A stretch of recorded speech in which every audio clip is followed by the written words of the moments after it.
What would you do if you were thrown from a helicopter at 8,000 feet with no parachute?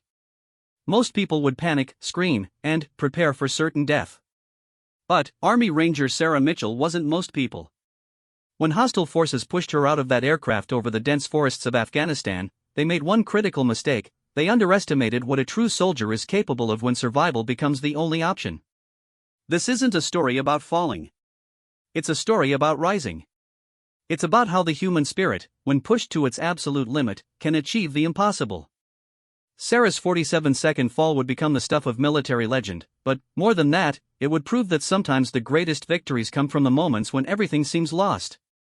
In those crucial seconds between helicopter and earth, Sarah Mitchell would draw upon every ounce of training, every survival instinct, and every lesson learned in her journey from small-town dreamer to elite Army Ranger. This is the true story of how she defied death itself, and what happened next changed everything. Sarah Mitchell never planned to become a legend. Growing up in Cedar Falls, Iowa, she was the daughter of a factory worker and a schoolteacher, raised in a modest two-bedroom house where every dollar was counted twice. Her childhood was filled with cornfields stretching endlessly toward the horizon and Friday night football games where the entire town gathered to cheer. Nothing in her quiet upbringing suggested she would one day find herself falling from the sky over a war zone, fighting for her life in ways that would defy every law of physics and probability. The transformation began on a humid Tuesday evening in July 2010. Sarah had just graduated from Cedar Falls High School with decent grades but no clear direction. Her parents, Mike and Linda Mitchell, watched their 18-year-old daughter with growing concern. While her classmates headed off to state universities or local community colleges, Sarah spent her days working at the town's only diner, serving coffee and apple pie to the same familiar faces she'd known her entire life. It was during one of those routine shifts that everything changed. A man in his 40s walked into the diner wearing a crisp uniform that immediately commanded attention. Army Sergeant First Class Rodriguez ordered black coffee and sat quietly in the corner booth, occasionally glancing at his phone but mostly observing the people around him. Sarah approached his table with the practiced smile she'd perfected over months of customer service. "More coffee, sir?" she asked, noting the precision with which he'd arranged his napkin and utensils. Rodriguez looked up, studying her with sharp brown eyes that seemed to see everything. "You ever think about serving your country, miss?" The question caught Sarah off guard. She'd never seriously considered military service, though she'd always respected those who chose that path. "I don't know if I'm cut out for that kind of life," she replied honestly. "What makes you think you're not?" Rodriguez asked, leaning back in his chair. "You've been on your feet for 6 hours straight, haven't complained once, and I've watched you handle 3 difficult customers with more patience than most people show their own families. That tells me something about your character." Sarah poured his coffee, her mind racing. "But I'm just a small-town girl. I've never even been on an airplane." Rodriguez smiled for the first time since entering the diner. "Some of the finest soldiers I've known started exactly where you are. The question isn't where you come from, it's where you're willing to go." That conversation planted a seed that grew over the following weeks. Sarah found herself researching military careers online, reading stories of women who'd broken barriers and achieved things that seemed impossible. She learned about the Army Rangers, an elite special operations force known for their rigorous training and dangerous missions.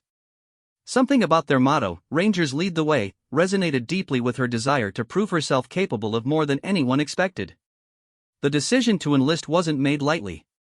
Sarah spent countless hours discussing it with her parents, who worried about sending their only child into harm's way.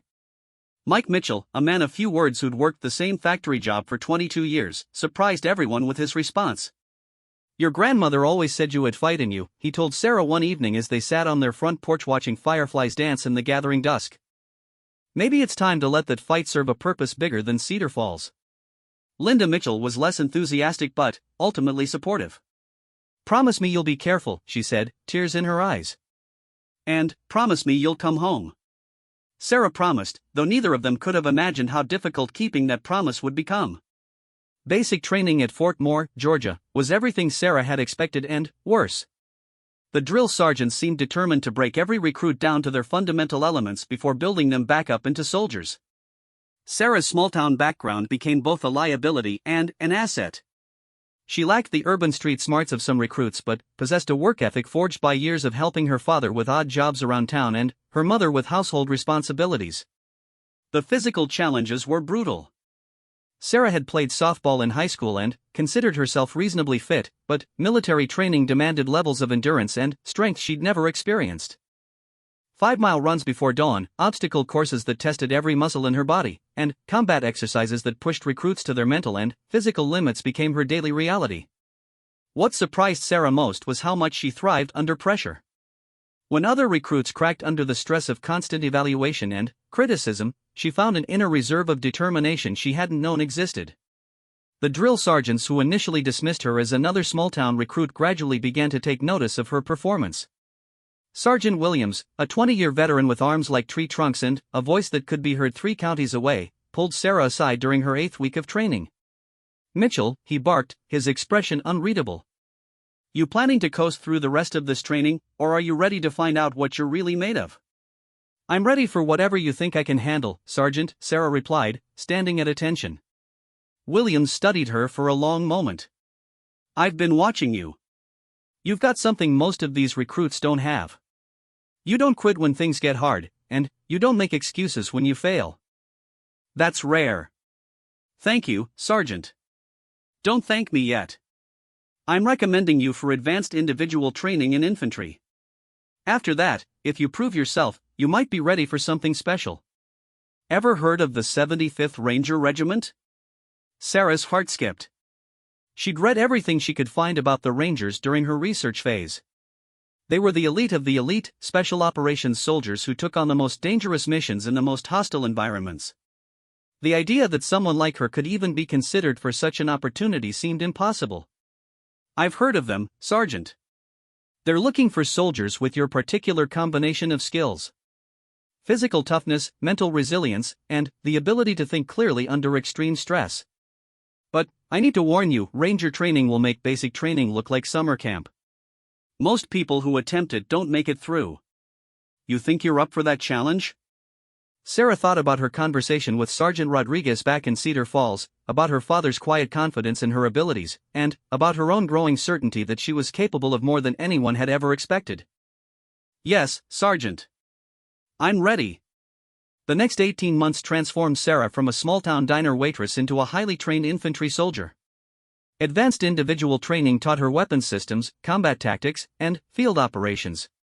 She learned to shoot with deadly accuracy, navigate using nothing but a compass and map, and survive in hostile environments with minimal resources. More importantly, she learned about herself. The quiet confidence that had carried her through basic training grew stronger with each challenge she overcame. When her infantry unit conducted live-fire exercises, Sarah's steady nerves and precise shooting earned recognition from instructors. During survival training in the swamps of Louisiana, her ability to remain calm while others panicked made her a natural leader among her peers. The invitation to try out for Ranger School came 18 months after her conversation with Sergeant Williams. By then, Sarah had proven herself in every aspect of military training and had been promoted to private first class ahead of many of her peers. The letter arriving at her base assignment felt like validation of every hard choice she'd made since leaving Iowa. Ranger Assessment and Selection Program pushed human endurance to its absolute limits.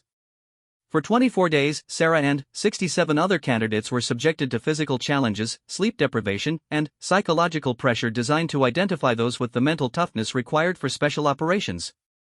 The dropout rate was staggering. By day 10, half the candidates had either quit or been eliminated for failing to meet standards. Sarah watched fellow soldiers who seemed stronger and more experienced than her break under the relentless pressure. Sleep deprivation became a constant companion, with candidates averaging 3 hours of rest per night while maintaining full training schedules. The mountain phase tested every skill Sarah had developed. Carrying 80-pound packs through rough terrain, conducting night operations with minimal visibility, and maintaining mental focus while physically and emotionally exhausted became routine. Sarah discovered reserves of strength she'd never known existed, drawing on memories of her father's steady determination and her mother's quiet resilience. During the swamp phase, conducted in the humid misery of the Florida Everglades, Sarah faced her greatest test yet. The candidates were divided into small teams and given complex missions to complete while operating in one of America's most challenging environments. Alligators, venomous snakes, and insects the size of small birds became constant threats, while the teams navigated treacherous waterways and dense vegetation. Sarah's team was tasked with reaching a designated extraction point while avoiding enemy forces played by ranger instructors. 3 days into the exercise, with the team lost and running dangerously low on water, several members wanted to activate their emergency beacons and withdraw from the training. "We can't quit now," Sarah told her exhausted teammates as they huddled in a small clearing, swatting mosquitoes and checking their equipment. "We've made it this far. We find another way." Her calm leadership in that moment, when everything seemed hopeless, became the turning point for the team. Using her navigation skills and the others' expertise, they reached the extraction point with 6 hours to spare. The instructors later told Sarah that her performance during that exercise had been specifically noted in her evaluation. Of the 68 candidates who started the program, only 19 earned their ranger tabs. Sarah was the only woman in her class to complete the training, and one of only a handful of female rangers in the entire army at that time. The ceremony where she received her tab felt like a culmination of everything she'd worked toward, but it was really just the beginning. Assignment to the 75th Ranger Regiment meant deployment to active combat zones. Sarah's first deployment took her to Afghanistan, where she served as part of a special operations team conducting direct action missions against high-value targets. The skills she'd developed over 2 years of intensive training were finally put to their ultimate test in an environment where mistakes meant death. The mountains of Afghanistan were unlike anything Sarah had experienced in training. The thin air at high altitude made every physical exertion more difficult, while the constant threat of enemy contact kept everyone on edge. Sarah's team conducted night raids on Taliban compounds, rescued captured personnel, and gathered intelligence in some of the most dangerous regions of the country. What struck Sarah most about combat operations was how much they relied on the mental toughness she'd developed rather than just physical skills. When bullets started flying and explosions shook the ground, the ability to think clearly and follow training became the difference between success and disaster. The quiet confidence that had carried her from Iowa through ranger training now served her in life or death situations. Her teammates initially viewed Sarah with skepticism. Female rangers were still a new phenomenon, and some questioned whether women could handle the physical and mental demands of special operations. Sarah's response was simple: she let her performance speak for itself. During her first 6 months in Afghanistan, she participated in 47 successful missions without a single failure or injury to team members under her responsibility. The turning point in her team's acceptance came during a mission to capture a Taliban commander in a mountain village near the Pakistan border. Intelligence indicated the target was meeting with other leaders to plan attacks on coalition forces. Sarah's team was tasked with conducting a night raid to capture him alive for interrogation. The mission went wrong from the beginning. Their helicopter insertion was detected by enemy forces, and the team found themselves in a running firefight through narrow village streets. Sarah's squad leader was wounded early in the engagement, leaving her temporarily in command of 4 other rangers while under heavy fire. Instead of panicking, Sarah drew on every lesson she'd learned about leadership under pressure. She coordinated her team's movements, called in air support, and successfully extracted the wounded squad leader while maintaining pressure on the enemy. The mission objective was achieved when they captured not only the original target but 2 additional high-value personnel. After that night, Sarah's teammates never again questioned her abilities.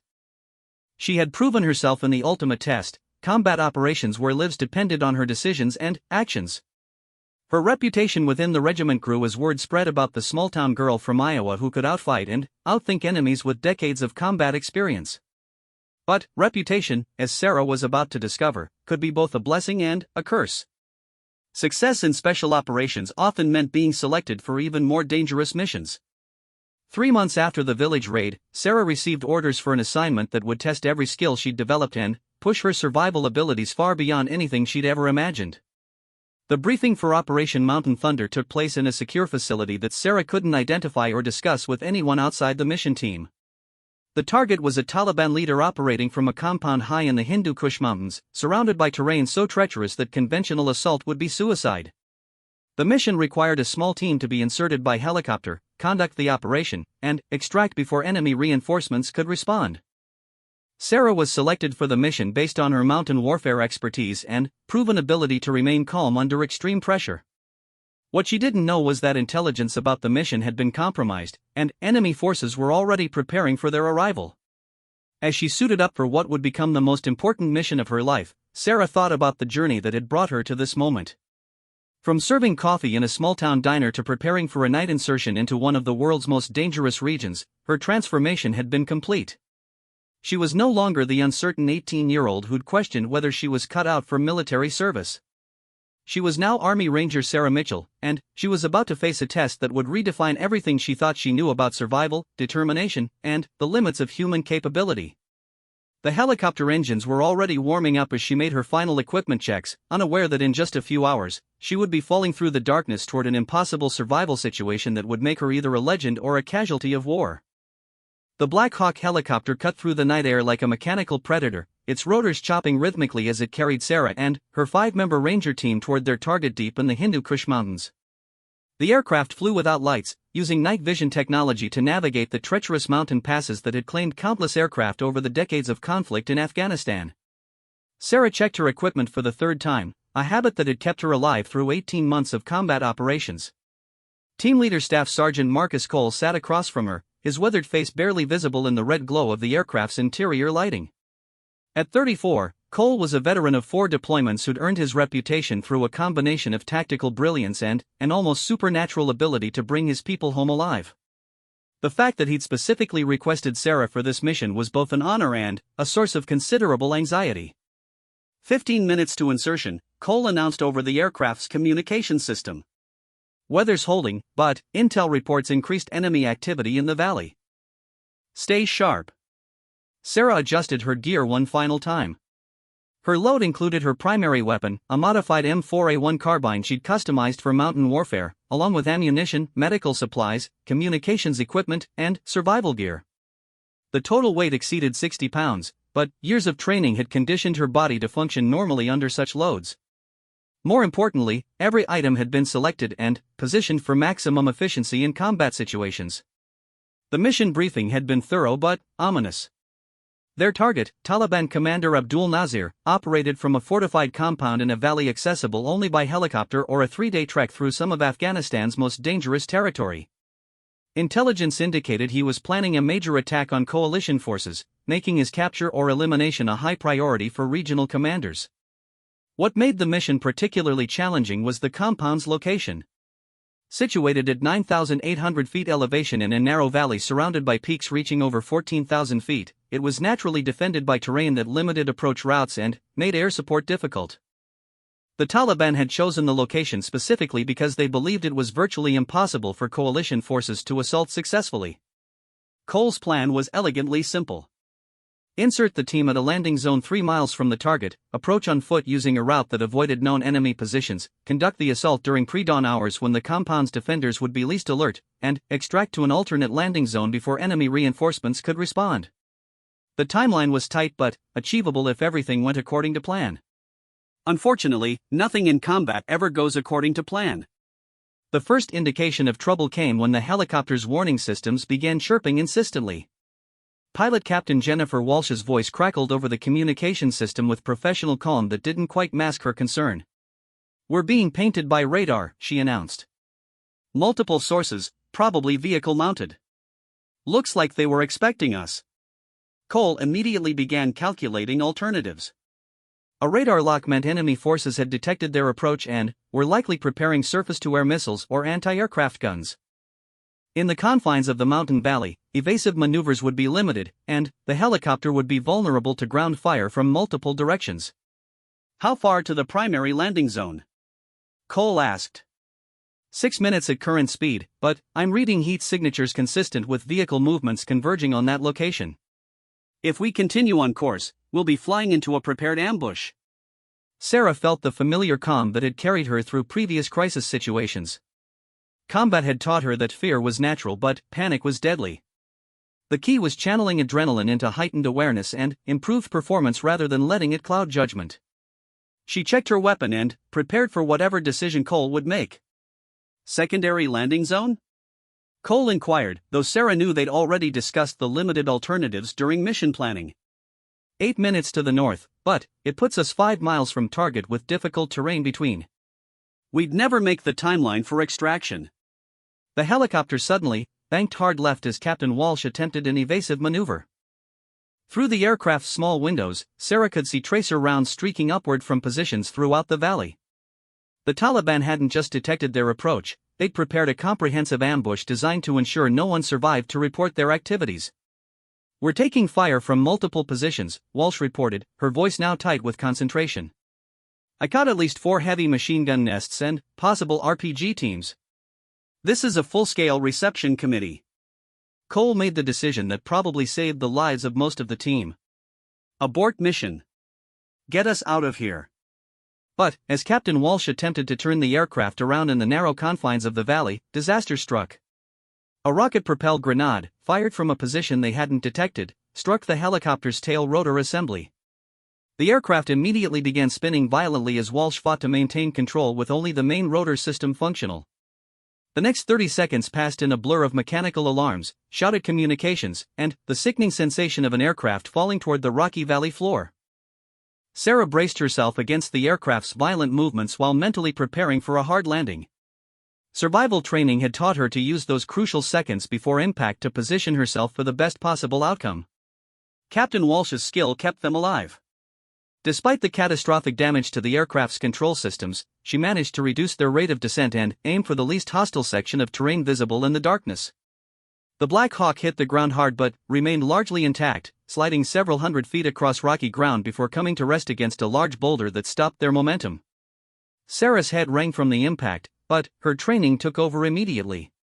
"Sound off," Cole commanded, and each team member reported their status. Remarkably, no one had suffered serious injuries in the crash, though everyone was shaken and bruised. Captain Walsh and her co-pilot, Chief Warrant Officer Tom Bradley, had both suffered minor injuries but were functional. "Aircraft is a total loss," Walsh reported matter-of-factly. "All communication equipment is down, and we're leaking fuel. We need to get away from this position immediately." The reality of their situation was stark.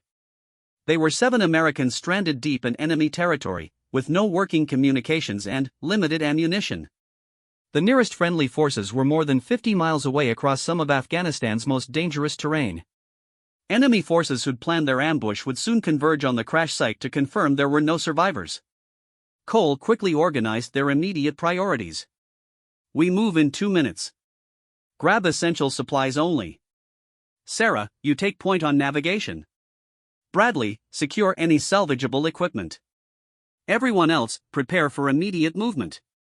Sarah pulled out her map and compass, calculating their position based on her memory of their flight path and the terrain features visible in the darkness.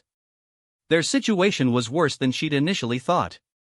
The crash site was surrounded by high ridges controlled by Taliban forces, with only 2 possible escape routes that didn't require climbing equipment they didn't possess. As the team prepared to abandon the aircraft, they heard the distant sound of vehicles approaching their position. The enemy forces were moving faster than anticipated, meaning their window for escape was rapidly closing. Cole made another command decision that would later prove crucial to their survival. "We split up," he announced. 3 teams of 2, plus Sarah alone. Different escape routes, different timelines. Better chance someone makes it through to report what happened here. The decision to send Sarah alone wasn't based on any lack of confidence in her abilities, quite the opposite. Her navigation skills and survival training made her the team member most likely to successfully traverse the difficult terrain between their current position and friendly forces. Additionally, a single person could move faster and more quietly than any group. Sarah quickly reviewed her route with Cole while the others prepared their equipment. She would head northeast through a series of ridges and valleys that offered the most concealment from enemy observation. The route was longer than the alternatives but avoided known enemy positions and provided numerous hiding places if pursuit became too intense. "Extraction point is here," Cole said, pointing to a location on Sarah's map marked with GPS coordinates. 72 hours from now. If you don't make contact with friendly forces before then, wait for helicopter extraction." Sarah memorized the coordinates and tucked the map inside her combat vest. 72 hours alone in enemy territory was manageable if she could avoid detection and conserve her limited supplies. Her survival kit included water purification tablets, emergency rations, basic medical supplies, and equipment for creating improvised shelter. The sound of approaching vehicles grew closer, accompanied now by voices speaking in Pashto and Dari. The Taliban forces searching for survivors would reach their position within minutes. Each team grabbed their allocated supplies and prepared to move in different directions simultaneously, hopefully confusing any tracking efforts. "Remember your training," Cole said as they prepared to disperse. "Stay alive, stay hidden, and get home. That's the mission now." Sarah felt the familiar calm settle over her as she prepared for what would be the greatest test of survival skills she'd ever faced. 3 days alone in enemy territory with minimal supplies and no communications was exactly the kind of challenge Ranger training had prepared her for. She had confidence in her abilities and a clear plan for reaching safety. What she didn't anticipate was the Taliban commander's decision to use captured American personnel as propaganda tools. As the teams prepared to leave the crash site, enemy forces were already positioning themselves along the most likely escape routes. Their plan wasn't simply to kill the survivors, they intended to capture Americans for public execution broadcasts that would demonstrate Taliban power and demoralize coalition forces. Sarah moved quickly through the darkness, using night vision equipment to navigate the rocky terrain while avoiding areas where enemy forces might establish observation posts. Her route took her up a steep ridge that provided excellent views of the valley but required careful movement to avoid creating noise that might attract attention. 20 minutes after leaving the crash site, she found a concealed position among large rocks where she could observe the area while planning her next movement. What she saw through her night vision scope made her stomach tighten with concern. Taliban forces were moving in coordinated search patterns that suggested they had detailed knowledge of the terrain and likely escape routes. More troubling was the systematic way they were checking every possible hiding place. These weren't militia fighters conducting a hasty search, they were experienced soldiers executing a well-planned operation designed to capture rather than kill American survivors. The realization that they were specifically hunting for prisoners changed Sarah's tactical calculations significantly. Moving during daylight would be extremely dangerous, but staying in one location too long would allow the search teams to systematically eliminate her hiding places. Sarah decided to continue moving during the pre-dawn hours while visibility was still limited, then find a well-concealed position where she could remain hidden during full daylight. Her route took her higher into the mountains, where the terrain became more challenging but offered better concealment and fewer enemy forces. The altitude made every step more difficult as the thin air forced her to work harder for each breath, but years of mountain warfare training had prepared her for such conditions. As dawn approached, Sarah found what appeared to be an ideal hiding place, a small cave concealed behind fallen rocks that provided protection from observation while offering multiple escape routes if discovered. She settled in to wait for darkness while monitoring enemy radio frequencies with equipment salvaged from the helicopter. What she heard over those radio transmissions changed everything. Taliban forces had captured 2 members of her team and were transporting them to an unknown location for special treatment. The remaining team members were still being actively hunted, with bounties offered for live captures. Most disturbing was discussion of a helicopter being prepared for transport of captured Americans to a location outside the immediate area. Sarah realized the enemy's plan was more sophisticated than a simple search and destroy operation. They intended to use captured Rangers for propaganda purposes, probably involving public executions designed to demonstrate their ability to strike at America's elite forces. The knowledge that her teammates were already prisoners added urgency to her own survival efforts, but also presented an impossible choice. Her training and orders were clear: reach friendly forces and report the situation so that rescue operations could be organized. Attempting a rescue with no support and limited ammunition would be suicidal and help no one.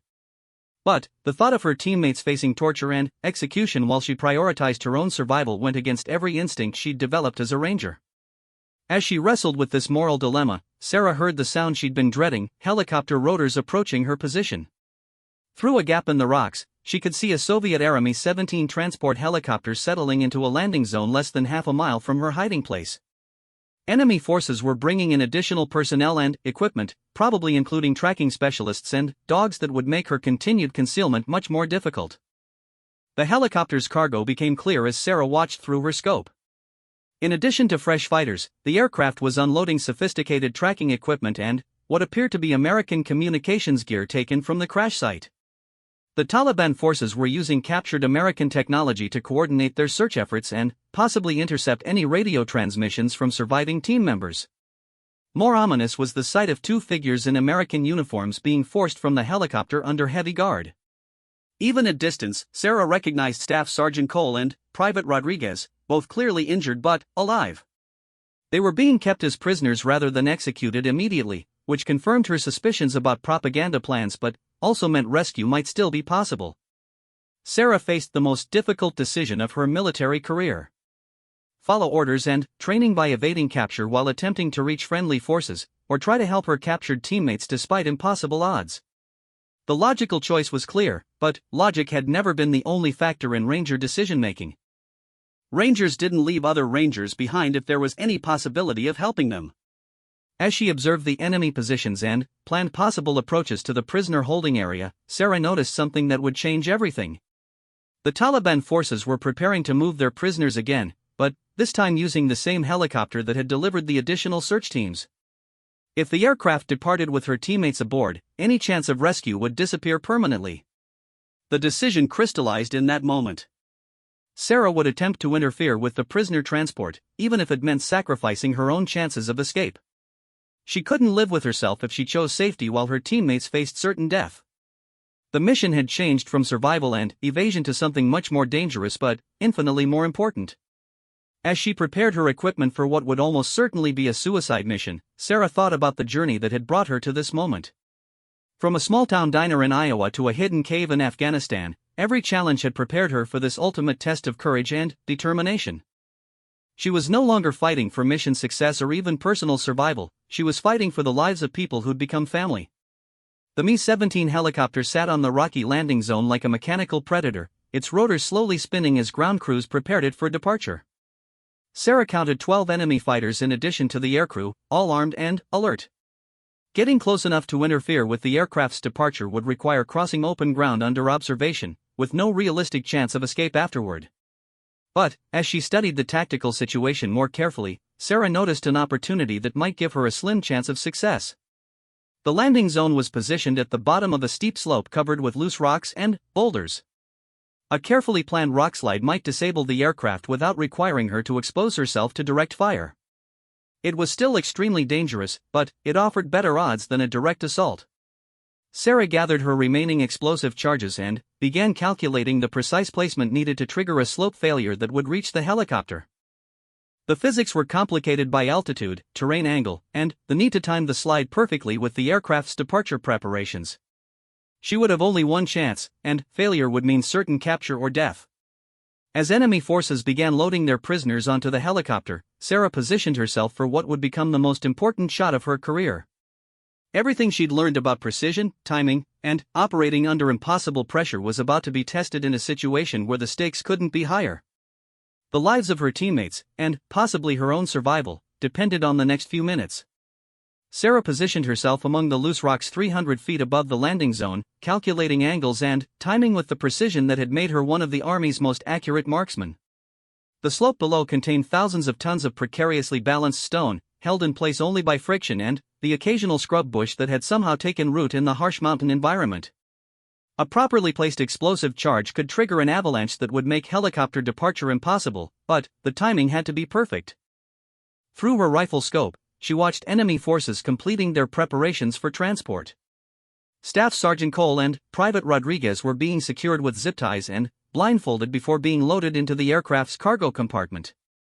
Their captors moved with the efficiency of experienced fighters who'd conducted similar operations before, suggesting this wasn't an improvised response to the helicopter crash but part of a larger strategy for dealing with captured American personnel.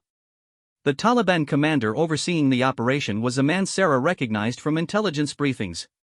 Kari Tariq had been responsible for numerous attacks on coalition forces and was known for his theatrical approach to propaganda.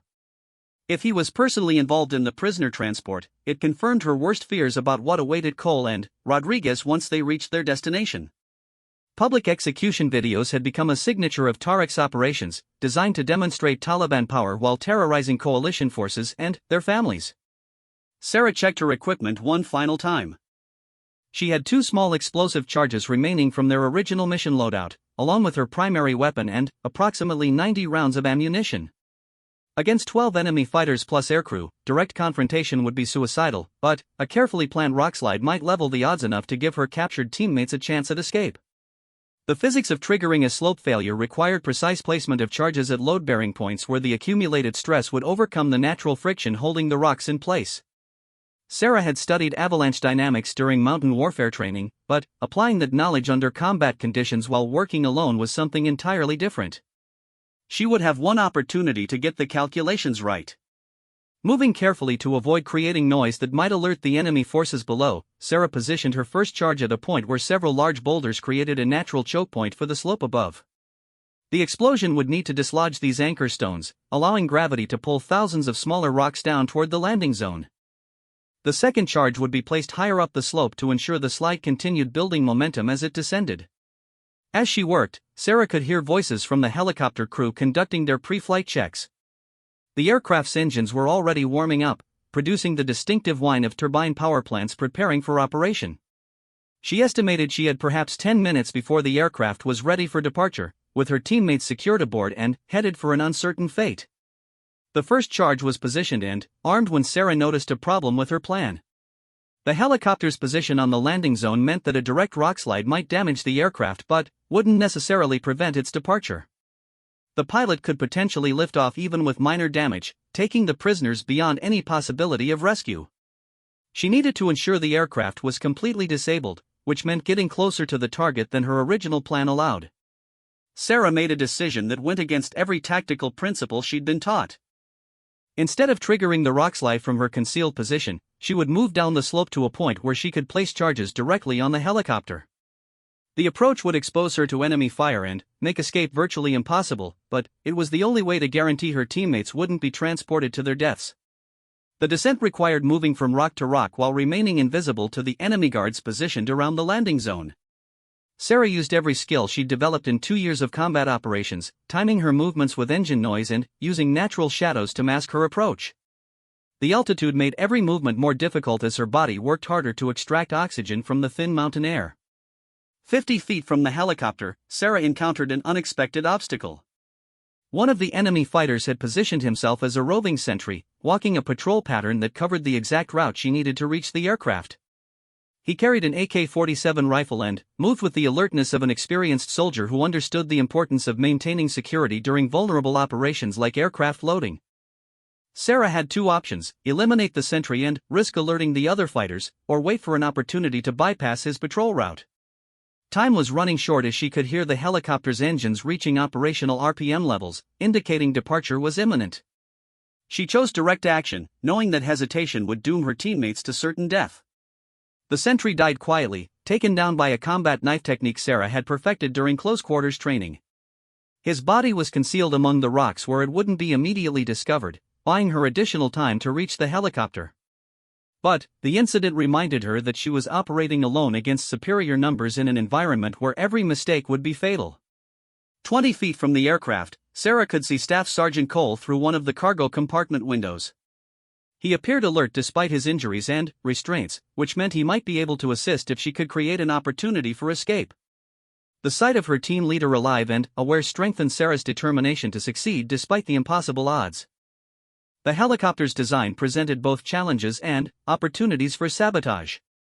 The fuel system was protected but accessible, while the main rotor assembly offered multiple vulnerable points that could be exploited with properly placed explosives. Sarah decided to target both systems simultaneously, ensuring the aircraft would be completely disabled regardless of which charge detonated first. As she positioned the first explosive device near the fuel tank access panel, Sarah heard a shout from one of the guards who discovered the missing sentry. The discovery triggered immediate heightened security as enemy fighters began searching for infiltrators. Sarah had perhaps 90 seconds before the systematic search reached her position at the helicopter. The second charge was placed against the main rotor hydraulic system when enemy fighters spotted her moving around the aircraft. Automatic weapons fire erupted from multiple positions as Sarah dove for cover behind the helicopter's landing gear. Bullets struck the ground around her position, sending rock fragments flying while she worked to complete the explosive setup. Staff Sergeant Cole's voice carried over the gunfire as he shouted encouragement from inside the cargo compartment. "Rangers don't quit, Mitchell.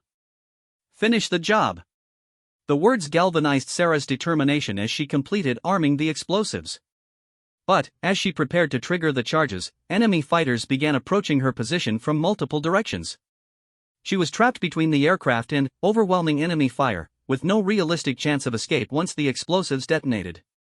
That's when Sarah made the decision that would define the rest of her life. Instead of triggering the charges and seeking cover, she deliberately exposed herself to enemy fire to draw their attention away from the helicopter.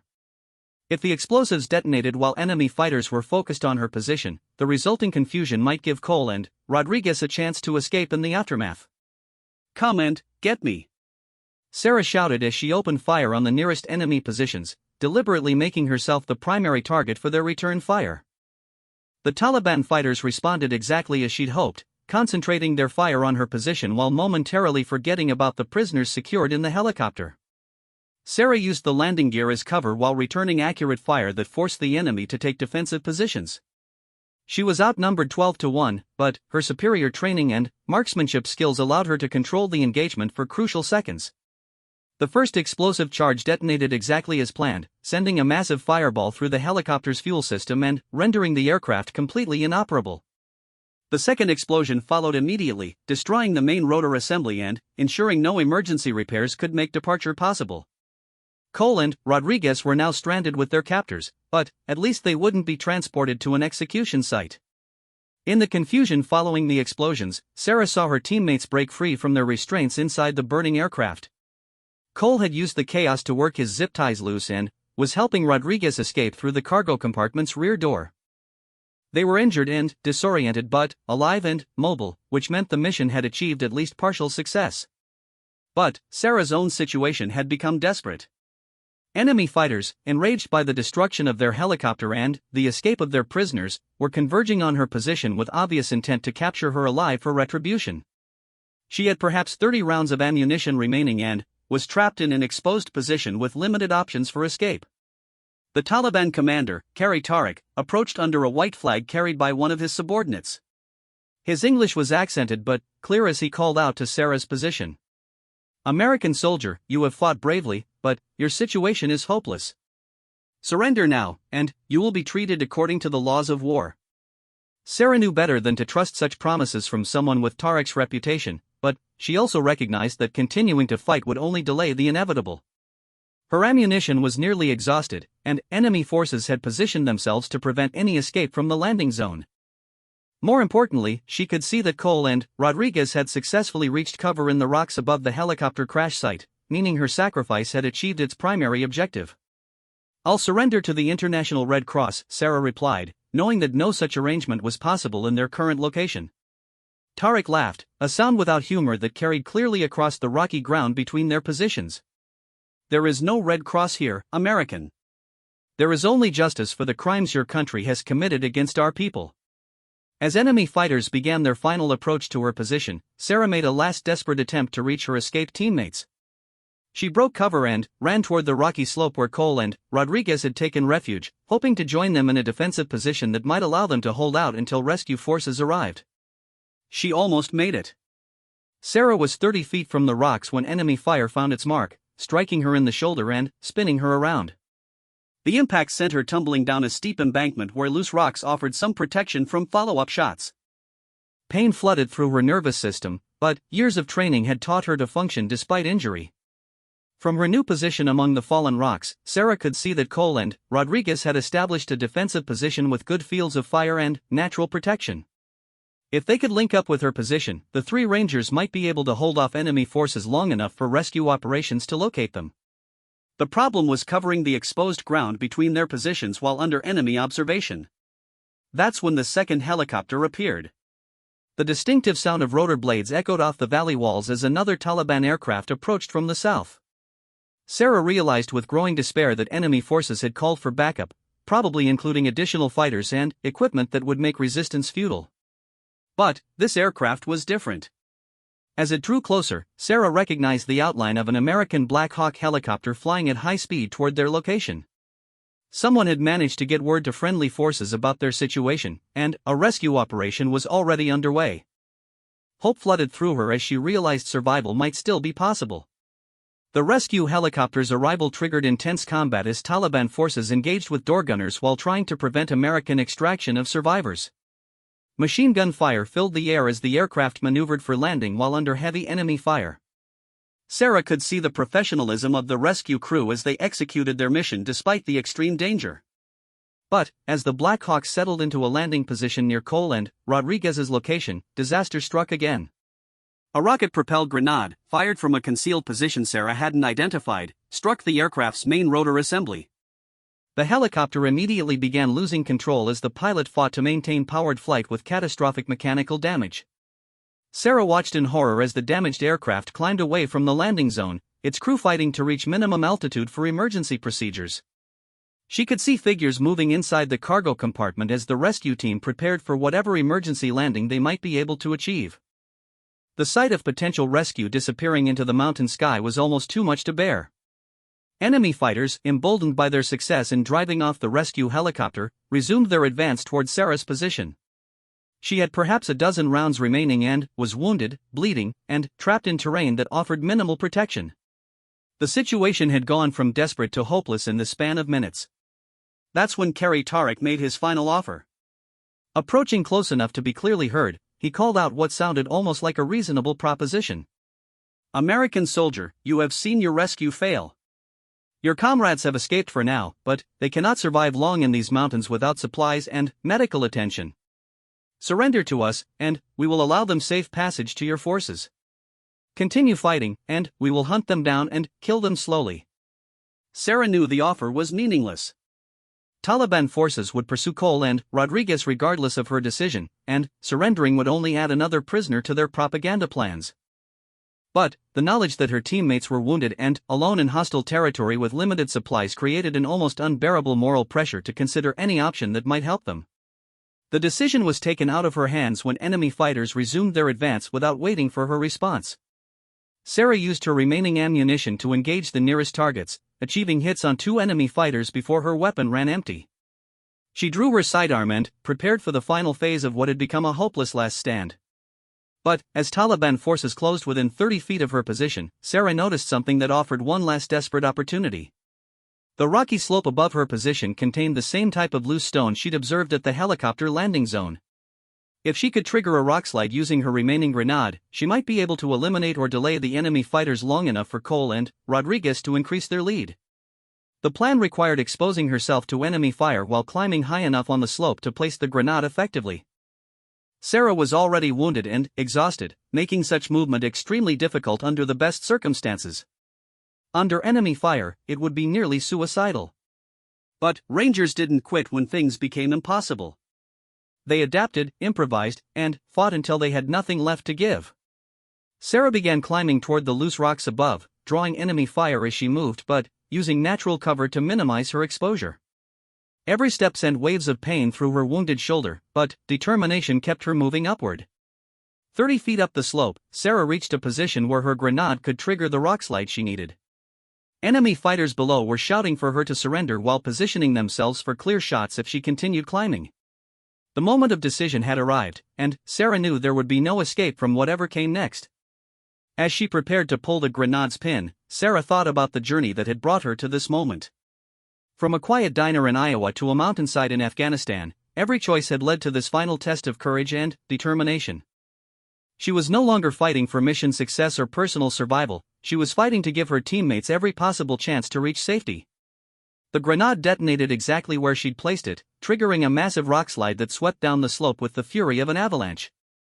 Thousands of tons of stone crashed toward the enemy positions below, creating chaos and confusion that would give Cole and Rodriguez precious time to escape deeper into the mountains. Sarah tried to get clear of the slide zone, but her wounded condition and the loose footing made escape impossible.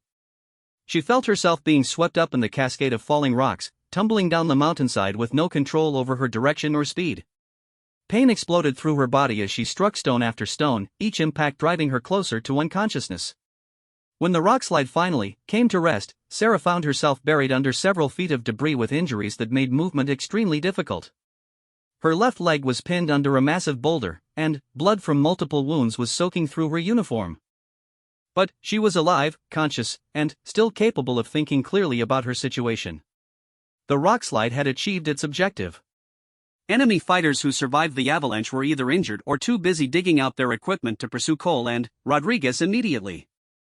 The tactical situation had been reset, giving her teammates the opportunity they needed to escape toward friendly forces.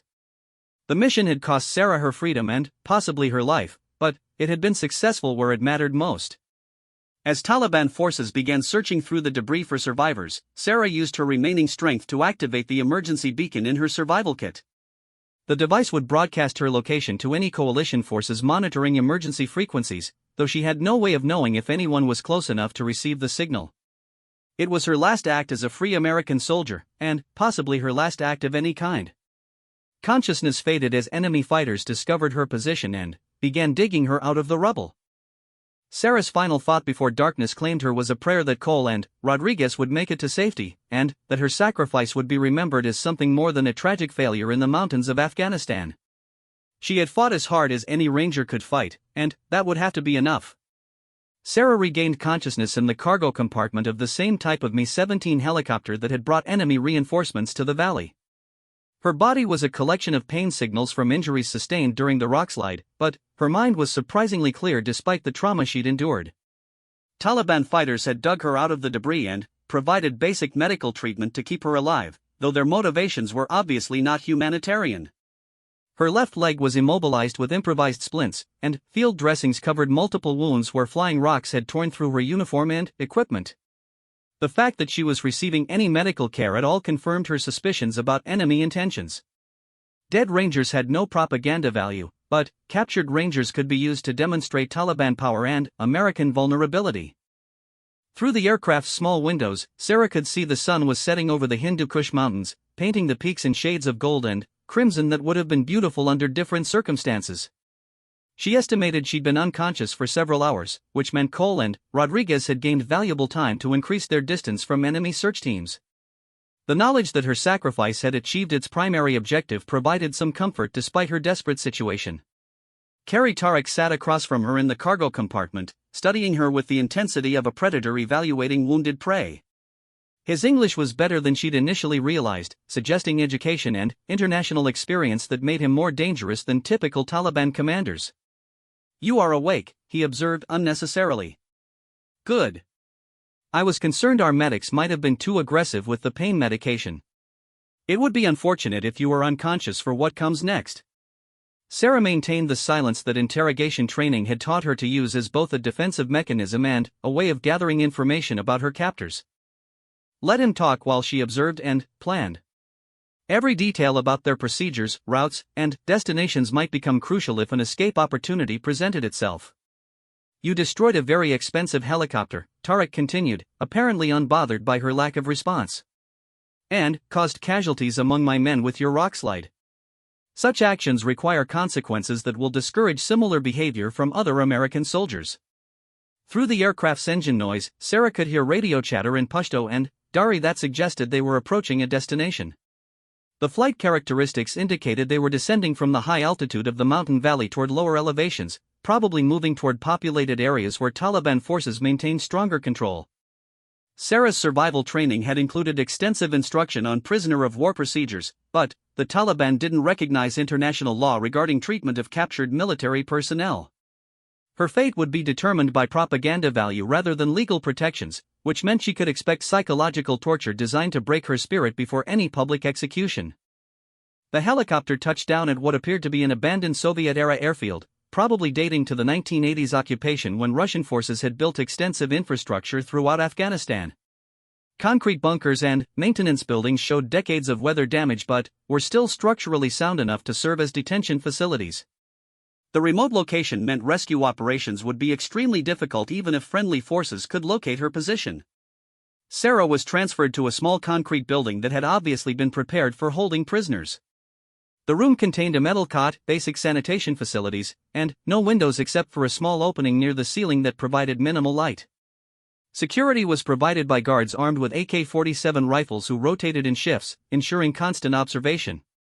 More troubling was the sophisticated communication equipment she glimpsed in adjacent buildings as she was moved to her cell.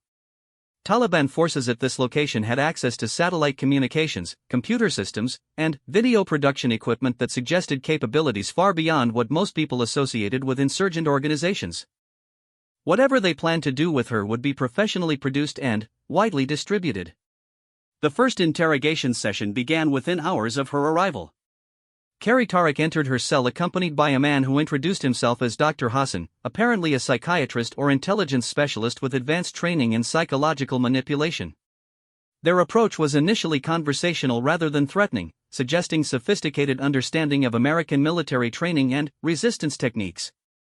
"We know about your background," Dr. Hassan began, consulting a folder that contained surprising details about her personal history. Small town in Iowa, family with no military background, joined the army seeking adventure and purpose. "You've proven yourself brave beyond question, but bravery alone cannot solve your current situation." Sarah maintained her silence while evaluating how they'd obtained personal information about her life before military service. The details suggested access to American databases or intelligence sources, which meant Taliban capabilities were more extensive than coalition forces had assumed. Such information could also be used to threaten her family, adding psychological pressure to whatever physical coercion they planned. "Your teammates escaped our immediate pursuit," Tariq added, apparently attempting to establish rapport by sharing information he thought she wanted to hear. "But they are wounded, alone, and surrounded by thousands of square miles of territory under our control. Their survival depends entirely on choices you make in the coming hours." The interrogation continued for several hours, cycling between offers of improved treatment in exchange for cooperation and subtle threats about consequences for continued resistance. Sarah recognized the techniques from training scenarios, but the psychological pressure was more intense when applied by people with genuine intentions to carry out their threats. What concerned Sarah most was their obvious preparation for her capture. The cell, the interrogation techniques, and the detailed personal information all suggested Taliban forces had been planning to capture American Special Operations personnel for some time. Her team's mission had walked into a trap designed specifically to obtain high-value prisoners for propaganda purposes. On her second day in captivity, Sarah was introduced to the most disturbing aspect of her situation. She was forced to watch video footage of previous prisoners who'd been held at the same facility, including coalition soldiers who'd been subjected to psychological torture designed to break their will before public execution broadcasts. The message was clear: cooperation would result in better treatment, but resistance would lead to the same fate. The videos were professionally produced with high-quality cameras and editing that would ensure maximum psychological impact when distributed through social media and propaganda networks. Taliban media specialists had obviously studied successful propaganda campaigns and understood how to create content that would demoralize enemy forces while inspiring their own followers. More immediate was the revelation that her current situation was being recorded for similar purposes. Hidden cameras were documenting her confinement and interrogation sessions, creating raw material for propaganda broadcasts that would show American Rangers reduced to helpless prisoners. The knowledge that her family might eventually see such footage added emotional pressure to the physical stress of captivity. Dr. Hassan's psychological approach became more aggressive as Sarah continued to resist their demands for cooperation. Sleep deprivation, temperature manipulation, and carefully timed changes in lighting were combined with interrogation sessions designed to create maximum stress while avoiding physical damage that might reduce her propaganda value. "Your government will not rescue you," he stated during one particularly intensive session. "American politicians care nothing for individual soldiers once they become politically inconvenient. You will remain here until you choose to cooperate, regardless of how long that requires." But, on her third day in captivity, Sarah noticed changes in guard behavior that suggested external pressures on the facility. Radio chatter included references to American air activity in the region, and guards seemed more alert and nervous than during her first days of imprisonment. Someone was looking for her, which meant her emergency beacon had been received or Cole and Rodriguez had successfully reached friendly forces. The possibility of rescue created both hope and additional danger. Taliban forces would probably move her to a more secure location if they believed American forces were closing in, but they might also decide to eliminate her immediately rather than risk losing their propaganda prize. Sarah began planning for either possibility while maintaining the resistance that training demanded.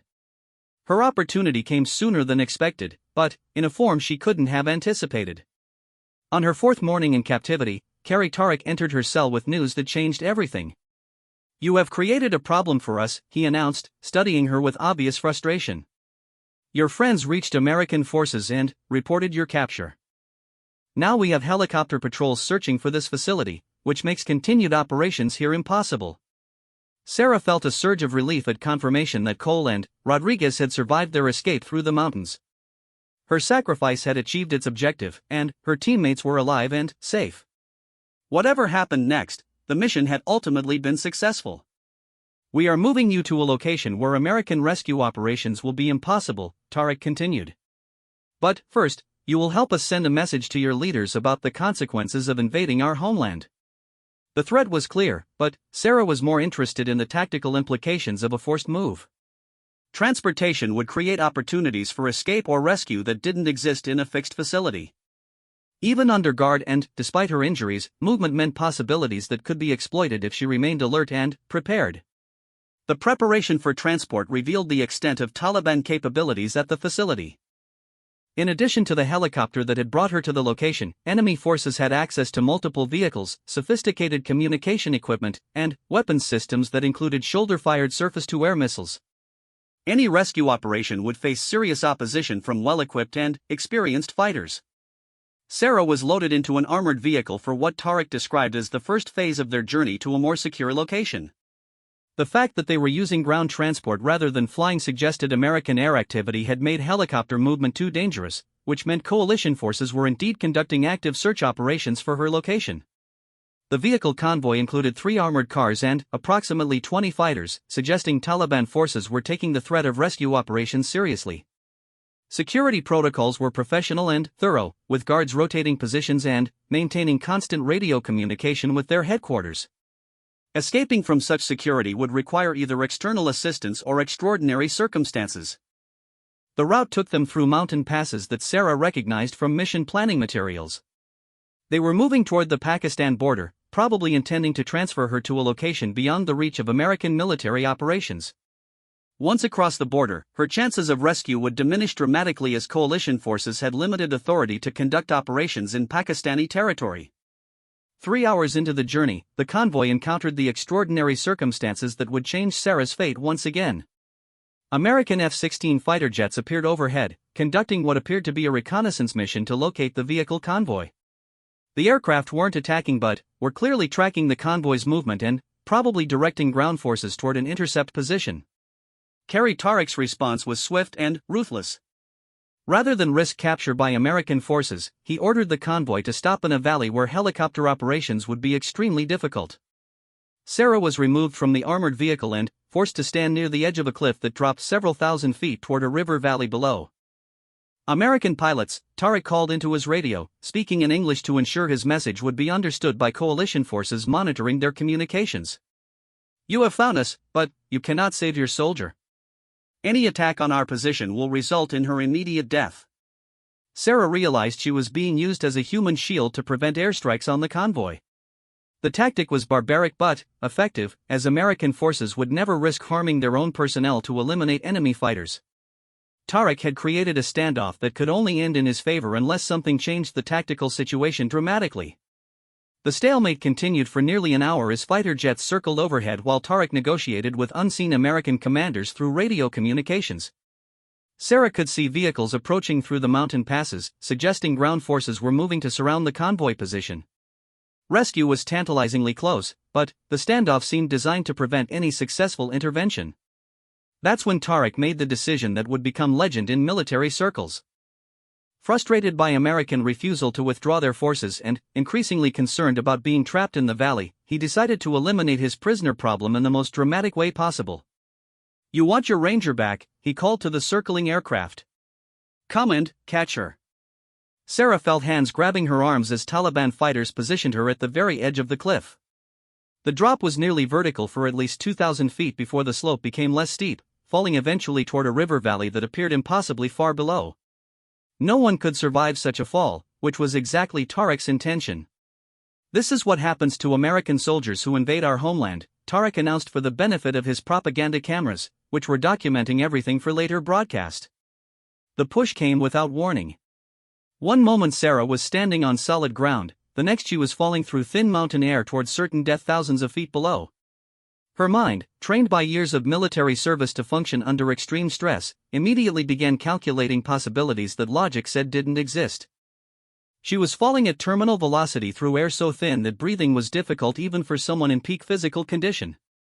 The cliff face was nearly vertical granite that offered no handholds or ledges that might break her fall. Below, the landscape was a mixture of rocky slopes and scattered trees that would provide no cushioning from the impact of a human body traveling at over 100 miles per hour. But Sarah Mitchell was an Army Ranger, and Rangers don't accept defeat even when facing impossible odds. As the ground rushed toward her at incredible speed, she began applying every survival skill she'd ever learned to a situation that seemed to defy every known method of staying alive. The next 47 seconds would determine whether she became a casualty of war or a legend of survival against impossible odds. In those crucial seconds of freefall, Sarah's training took over completely. Everything she'd learned about emergency procedures, terrain assessment, and survival techniques compressed into split-second decisions that would mean the difference between death and the most miraculous survival story in military history. She wasn't just falling toward the earth, she was calculating, planning, and preparing for what every law of physics said was impossible. The ground was rushing toward her with terrifying speed, but Sarah Mitchell had never accepted that any situation was truly hopeless. Rangers adapt, improvise, and overcome, even when conventional wisdom says survival is impossible. What happened in the next few seconds would prove that sometimes the greatest victories come from the moments when defeat seems absolutely certain. She was no longer just a soldier falling toward her death. She was a ranger preparing to demonstrate that human determination can overcome any obstacle, no matter how impossible the odds might appear. The earth was rising to meet her with the force of an avalanche, but Sarah Mitchell wasn't finished fighting yet. 47 seconds. That's how long Army Ranger Sarah Mitchell fell through the thin mountain air over Afghanistan, defying every law of physics and probability while her mind calculated survival strategies that shouldn't have existed. In those crucial moments between the cliff edge and what everyone believed would be certain death, Sarah drew upon every lesson from her transformation from small-town dreamer to elite special operations soldier. The first few seconds were pure terror as Sarah's body tumbled through space without control or orientation. The cliff face rushed past her in a blur of granite and scattered vegetation while the valley floor rose toward her with the inevitability of an avalanche. Every instinct screamed that survival was impossible, but ranger training had taught her to function when instinct failed and logic offered no solutions. Sarah forced herself to stop tumbling and achieve a stable position facing downward, using techniques borrowed from skydiving training that all rangers received as part of their airborne qualification. Without a parachute, the skill seemed useless, but they allowed her to observe the terrain below and identify the only features that might offer any possibility of survival. The valley floor was a mixture of rocky outcroppings, scattered trees, and what appeared to be a narrow stream cutting through the landscape. None of these features offered obvious hope for surviving impact at terminal velocity, but Sarah's mind began calculating angles and possibilities with the precision that had made her one of the Army's most accomplished soldiers. 35 seconds remaining. Sarah identified a series of pine trees growing on a steep slope approximately 500 feet above the valley floor. The trees were large enough to potentially slow her descent if she could maneuver toward them, though the physics of controlling direction during freefall without any equipment seemed impossible. But Rangers didn't accept impossible as a final answer. Using her body as an improvised airfoil, Sarah began working to change her trajectory toward the tree line. The technique was borrowed from base jumping procedures she'd studied during specialized training, though applying such methods while falling from an uncontrolled push rather than a planned jump required calculations she was making up in real time. 28 seconds remaining. Sarah's trajectory was slowly shifting toward the trees, but she was still falling too fast and at too steep an angle to survive impact even with the best possible landing. She needed something to slow her descent before reaching the trees, or they would simply become larger objects to strike at fatal velocity. That's when she noticed the cliff face itself. The granite wall wasn't perfectly vertical, there were sections where the stone angled outward in slopes that might be steep enough to deflect her fall without immediately killing her. If she could strike one of these angled sections at the right angle and speed, it might be possible to convert some of her downward momentum into lateral movement. 20 seconds remaining. Sarah maneuvered toward a section of cliff face that jutted outward at approximately a 60-degree angle, covered with loose scree and scattered vegetation. Impact would be devastating, but it might be survivable if she could hit the slope at the correct angle and use the slick rock surface to continue sliding rather than stopping abruptly. The physics were simple in theory but almost impossible to execute in practice. Sarah needed to strike the angled cliff face feet first with her body positioned to slide down the slope rather than tumbling end over end. Too steep an angle and she would bounce off the rock face toward certain death. Too shallow and she would slide directly into the stone wall with crushing force. 15 seconds remaining. Sarah positioned her body like a missile, feet pointed toward the angled section of cliff while her hands were positioned to protect her head and upper body from impact. The technique was borrowed from emergency parachute landing procedures, adapted for a situation that no training manual had ever anticipated. 10 seconds.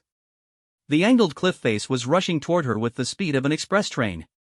Sarah could see individual rocks and cracks in the granite surface, could smell the thin mountain air mixing with dust and vegetation.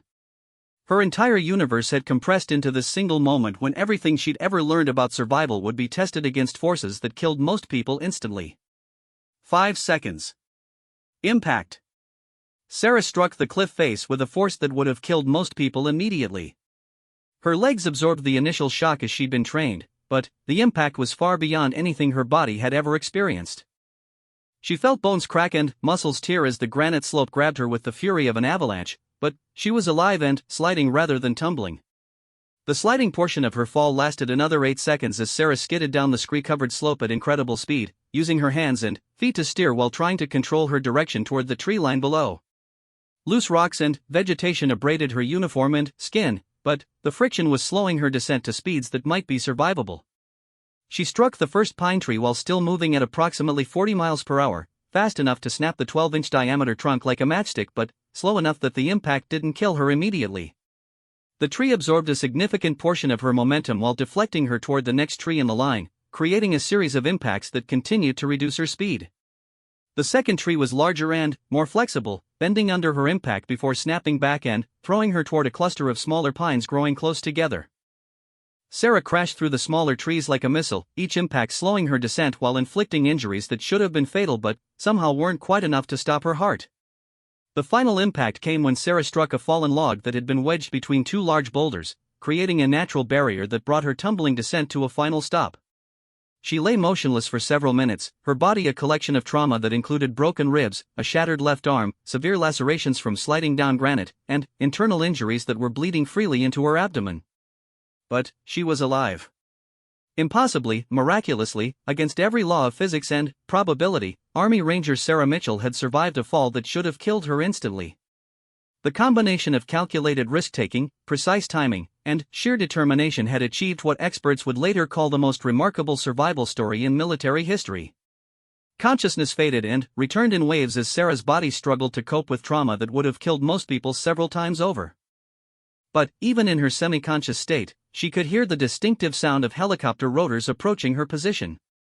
American forces had witnessed her fall and were conducting rescue operations in the valley below. The rescue helicopter was a specially equipped medical evacuation aircraft with trauma specialists aboard who began treating Sarah's injuries before the aircraft even lifted off from the valley floor. Her vital signs were weak but stable, suggesting that despite massive trauma, no single injury was immediately fatal. The medical team worked frantically to stabilize her condition while the helicopter raced toward the nearest coalition medical facility. During the flight, Sarah drifted in and out of consciousness, but she was aware enough to hear radio chatter confirming that Staff Sergeant Cole and Private Rodriguez were safe at a forward operating base. Her mission had been completely successful despite the personal cost. Every member of her team had survived what should have been a catastrophic failure, and valuable intelligence about Taliban capabilities had been gathered from the operation. The medical facility where Sarah was taken was a sophisticated combat hospital equipped to handle the worst trauma cases from throughout the region. Surgeons worked for 18 hours to repair damage from her impossible fall, setting broken bones, stopping internal bleeding, and treating injuries that represented a catalog of trauma medicine challenges. Dr. Jennifer Walsh, the lead trauma surgeon, later described Sarah's case as the most remarkable survival she'd encountered in 20 years of emergency medicine. The combination of injuries should have been instantly fatal, she explained to military investigators. The fact that she remained conscious and alert despite massive trauma suggests physical conditioning and mental toughness that are almost beyond human norms. Recovery was slow and painful, requiring multiple surgeries and months of physical rehabilitation. Sarah's left arm required extensive reconstruction, her ribs needed surgical repair, and internal injuries had caused damage that would affect her for years. But she was alive and expected to make a complete recovery, which was itself a miracle that medical experts were still trying to understand. The story of her fall and survival spread throughout military circles with the speed of a legend being born. Combat veterans who'd seen everything war could offer struggled to comprehend how anyone could survive what Sarah had endured. The combination of tactical brilliance, physical courage, and impossible luck created a narrative that inspired soldiers throughout the coalition forces. More importantly, the intelligence gathered during the failed mission led to successful operations against Taliban leadership throughout the region. Carrie Tarek was killed 6 weeks later in a targeted strike based on communications intercepts gathered during Sarah's captivity. The sophisticated command center where she'd been held was destroyed, eliminating a major node in Taliban propaganda operations. Staff Sergeant Cole and Private Rodriguez both received decorations for their escape and evasion through hostile territory while wounded and without supplies. Their successful journey to friendly forces had enabled the rescue operation that ultimately saved Sarah's life, proving that teamwork and determination could overcome even the most desperate situations. But Sarah's story resonated beyond military circles. News of the Ranger who'd survived a multi-thousand-foot fall spread through social media and traditional press, inspiring people who had nothing to do with military service. Her journey from small-town waitress to elite soldier to miracle survivor.